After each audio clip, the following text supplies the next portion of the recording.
السلام عليكم ورحمة الله وبركاته. أحبتي، بعض السلف ذكر قال: قد يعمل العبد ذنبا فيدخل به الجنة، ويعمل الطاعة فيدخل بها النار. يسوي الذنب المعصية ويدخل الجنة، يسوي الطاعة ويدخل النار. شلون؟ قالوا: وكيف ذلك؟ قال: يعمل الذنب فلا يزال يذكر ذنبه فيحدث له انكسارا وذلا وندما، ويكون ذلك سبب نجاته. سبحان الله. يتأثر من الذنب اللي قام به فيكون سبب لرجوعه لله عز وجل. وآخر يعمل الحسنة فلا تزال نصب عينيه، كلما ذكرها أورثته عجبا وكبرا ومنة فتكون سبب هلاكه. سبحان الله. تصدق ب100 ريال، جاء في نفسه: أنا تصدقت. قام الليل بركعتين، أنا قمت الليل.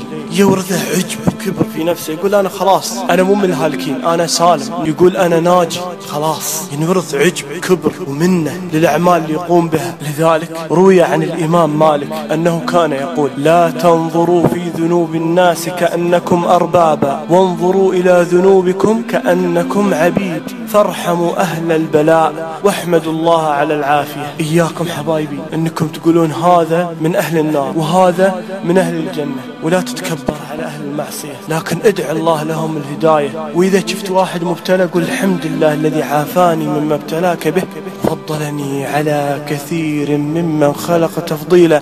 الخير اللي انت فيه من الله، والله قادر انه ينزع منك، فاحمد الله واشكر. والسلام عليكم ورحمة الله وبركاته.